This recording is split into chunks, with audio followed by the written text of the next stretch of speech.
Hello बच्चों, आज exercise 4.3 के क्वेश्चंस करेंगे। उससे पहले आपको एक नोट ध्यान रखना है कि नेचर ऑफ रूट कैसे फाइंड करना होता है। अभी तो आपने क्वाड्रेटिक इक्वेशन पढ़ी, ठीक है, क्वाड्रेटिक फार्मूला पढ़ा। क्वाड्रेटिक फार्मूला क्या होता है? Minus B plus minus B square minus 4ac upon 2, ये क्वाड्रेटिक फार्मूला होता है। इक्वेशन आपको पता है, इक्वेशन क्या होती है? A X square plus B X plus C, ये क्वाड्रेटिक इक्वेशन। ठीक है बच्चों, ये है आपकी क्वाड्रेटिक इक्वेशन, राइट। अब नेचर ऑफ रूट निकालने का क्या फॉर्मूला है? डिस्क्रिमिनेंट एक वर्ड होता है, डिस्क्रिमिनेंट। ठीक है, discriminant it means that discriminant को हम डी से डिनोट करते हैं, और डी किसको बोलते हैं? Discriminant B square minus 4ac, सिर्फ इसको हम डिस्क्रिमिनेंट बोलते हैं।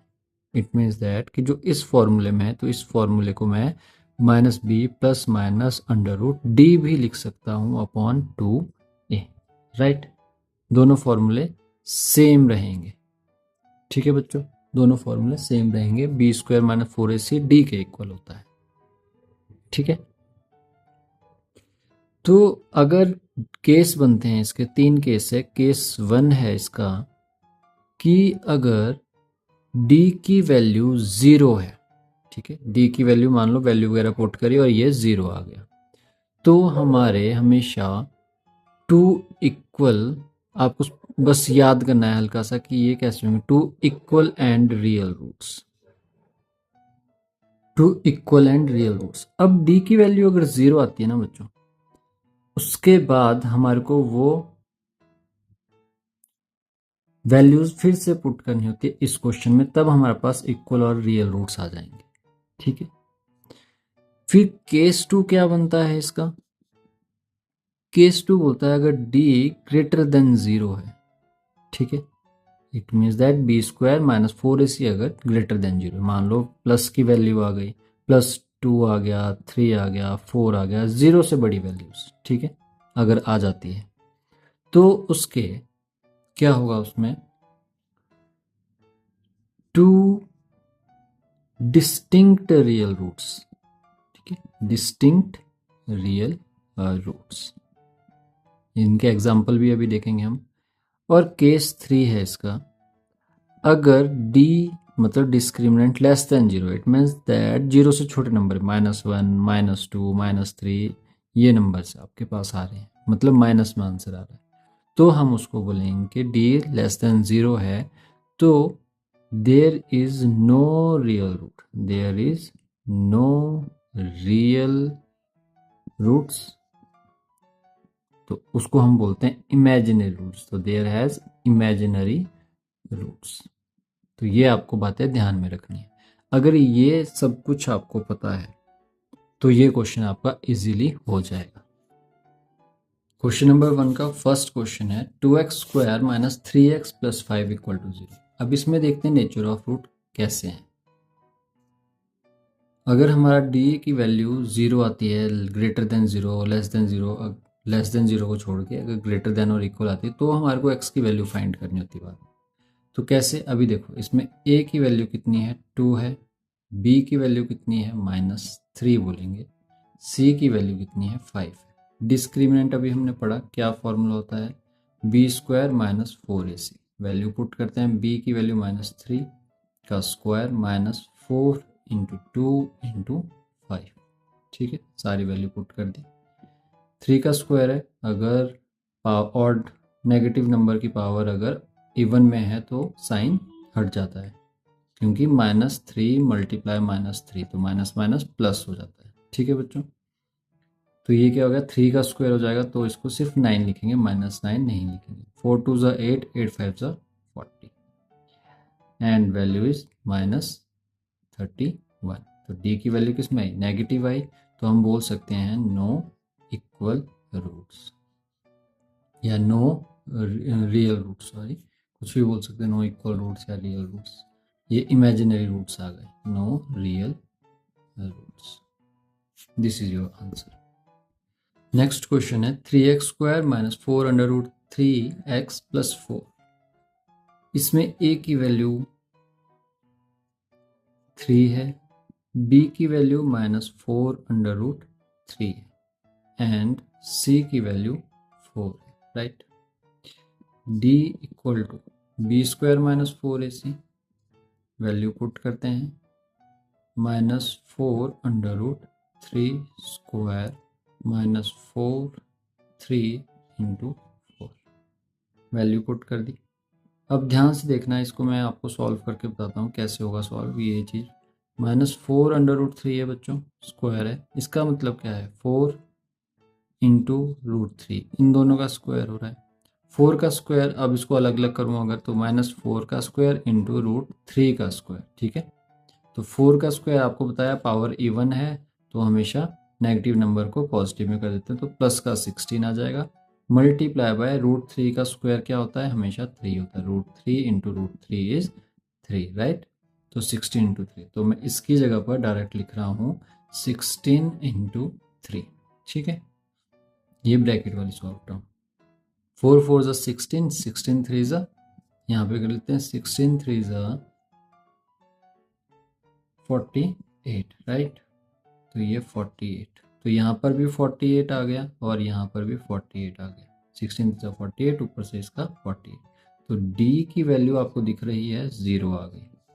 इट मीन्स दैट 0 आ गई तो इसके इक्वल रूट्स आने चाहिए, ठीक है, रियल रूट्स आने चाहिए, इक्वल रूट्स या रियल रूट्स या डिस्टिंक्ट रूट, कुछ भी बोल सकते हैं, इक्वल रूट्स आने चाहिए। अब इससे आगे इस क्वेश्चन को करना पड़ेगा, क्वाड्रेटिक फॉर्मूले में फिर से ये वैल्यूज पुट करके उसको सॉल्व करना पड़ेगा। अब क्वाड्रेटिक फार्मूला है, जो क्वाड्रेटिक फार्मूला क्या है हमारे पास, -b plus minus b² minus 4ac upon 2a। तो अब इसको यूज़ ना करके, इतना बड़ा फार्मूला यूज़ ना करके, मैं इसका फार्मूला क्या बना रहा हूँ और इसको क्या लिख सकता हूँ, -b प्लस माइनस, इसकी वैल्यू डिस्क्रिमिनेंट के इक्वल थी, d के इक्वल थी, तो मैं डायरेक्ट d लिखता हूँ। क्यों? क्योंकि हमें फिर से वैल्यू पुट करके सॉल्व नहीं करना पड़ेगा। अब डायरेक्ट इसमें -b, वैल्यू देखते हैं, -b है, -b की वैल्यू -4√3 थी, plus minus √0 upon 2a, 2 multiply a is 2 3, यहाँ से वैल्यू फिर से मैंने पुट कर दी और d की वैल्यू डायरेक्ट पुट कर दी, हमने अभी 0 निकाला। सॉल्व करेंगे, minus minus plus 4√3 plus minus 0 का 0, 2 3 ज़ा 6, ठीक है बच्चों। इसका मतलब क्या है बच्चों, 4√3 प्लस माइनस 0 की एक वैल्यू +0 अपॉन 6 है और दूसरी वैल्यू और 4√3 माइनस 0 अपॉन 6, ठीक है। 1 2 होता है इसकी जगह तो वो भी लिख सकते थे, एक प्लस में आता है एक माइनस में आता है। अब इसको कट करेंगे, 2 2 ज़ा 4, 2 3 ज़ा 6, क्या बच गया यहाँ पर 2√3 अपॉन 3, और उस साइड में भी क्या आ गया, 2 2 ज़ा 4, 2 3 ज़ा 6, 2√3 अपॉन 3। तो हमने बोला था ना इसके इक्वल रूट्स हैं, तो ये आपका इक्वल रूट्स का आंसर आ गया और रियल भी है, ठीक है बच्चों। तो this is your answer.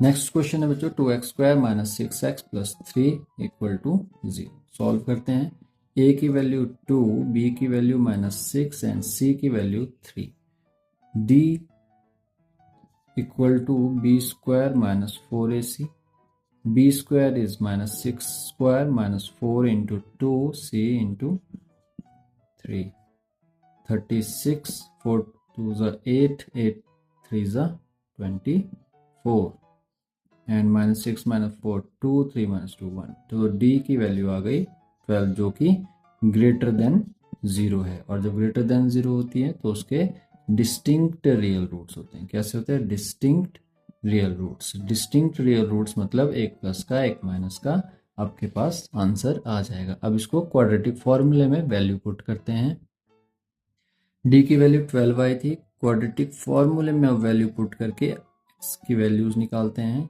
Quadratic formula क्या है, हमेशा लिखना होता है बच्चों फॉर्मूला, फॉर्मूला लिखने से क्या होता है कि आपका सॉल्व जल्दी होता है। b² और मार्क्स भी मिलते हैं, ठीक है, -b plus minus b² minus 4ac upon 2a। अब मैंने इसका सेकंड फॉर्मूला बताया आपको कि कौन सा यूज़ करना है आपने, minus B plus minus under root D upon 2a। तो माइनस बी की वैल्यू है, माइनस बी की value -6 plus minus under root में आ जाएगा आपका 12 एंड अपॉन में 2a मतलब 2 मल्टीप्लाई 2 विच इज 6 प्लस का माइनस माइनस प्लस हो गया because plus minus under root 12 upon 4 right. Under root 12 तो किसी का परफेक्ट स्क्वायर नहीं है तो इसके प्राइम फैक्टर करते हैं। 2 6 12, 2 3 6, 3 1 3, 2 इंटू 2 इंटू 3। तो इसको लिखने का तो क्या तरीका है, जिसके पेयर बन रहे हैं उसको एक लिखेंगे उसमें से एक नंबर, और जिसका पेयर नहीं बन रहा है उसको अंडर रूट में रहने देंगे। तो इससे क्या बन गया, 6 plus 2 under root 3 divide by 4। यहाँ से आगे का स्टेप थोड़ा सा कॉम्प्लिकेटेड है, वो समझना है। 6 प्लस माइनस का क्या मतलब हुआ, मैं क्या लिखूंगा इसको, फिर से एक वैल्यू मैंने लिखी प्लस की अपॉन 4 एंड सेकेंड वैल्यू लिखी इसकी माइनस की, 6 माइनस 2 अंडर रूट 3 अपॉन 4। अब ये जो 4 है कट किस तरीके से करना है, ये 4 दोनों के लिए अवेलेबल है, इसके अपॉन इसका मतलब क्या है 6 upon 4 plus 2 under root 3 upon 4। ठीक है बच्चों, तो इसको कैसे काटेंगे, 2 3 6, 2 2 4, 2 1 2, 2 2 4। अब इसमें कैसे लिख देंगे इसको, 3 अपॉन 2 प्लस 1 रूट 3 अपॉन 2। ठीक है, मैं समझा रहा हूँ एक वैल्यू तुम्हारे। तो इसको जब ऐसे लिख देते हैं तो देखो एक बन गया ना, वैसे जैसे एलसीएम लेते थे तो 2 एक ही लिखते थे नीचे और ऊपर वाली वैल्यू को ऐड कर देते, 3 प्लस 1 है, लिखो ना लिखो कोई बात नहीं। तो ये आ गया 3 प्लस अंडर रूट 3। एक बारी फिर से समझा देता हूँ बच्चों, 6 प्लस ये 4 का मतलब क्या है, इसके अपॉन में भी है, और जो 2 अंडर रूट 3 है उसके अपॉन में भी 4 है। याद है क्वेश्चन जब हम 1/3 प्लस 2/3 करते 2/2 करते थे तो क्या होता था, या तो इसका एलसीएम ले लेते थे तो फिर हम इसको सॉल्व करते थे, या फिर जब हमारे पास आपका डिनोमिनेटर सेम होता है तो हम क्या करते थे, इसको 1 + 4 ऐड कर देते थे और अपॉन में 6 और ये 5/6 हो जाता था। ठीक है, ये मैंने एग्जांपल दिया आपको। अब इसको समझना भी है आपको कि बाकी क्वेश्चंस में कैसे सॉल्व करना है, सिर्फ फ्रैक्शन ही सॉल्व करते नहीं रह जाने। 2 2 4, 2 3 2 3 6, 2 2 4, 2 1 2, 2 2 4। अब देखो कैसे लिखेंगे इसको, 3/2 प्लस अंडर रूट 3 क्योंकि 1 से मल्टीप्लाई होगा और 2 राइट। अब इसमें से 2 एक ही बार लेंगे और ऊपर वाले को ऐड कर देंगे। तो एक डिस्टिंक्ट रूट ये आ गया, दूसरा डिस्टिंक्ट रूट क्या है 2√3/4। अब मैं एक ही बार आपको काट के दिखाऊंगा, ये भी ऐसे ही सॉल्व होगा, प्लस की जगह बस माइनस का साइन। अब इसको काउंट कैसे करना है, 2 1 2, 2 2 4 एंड 2 3 6। तो कितना आया 3 माइनस अंडर रूट 3/2। ठीक है बच्चों, तो ये दोनों आपके डिस्टिंक्ट रूट रहे, तो यही आपका आंसर भी है।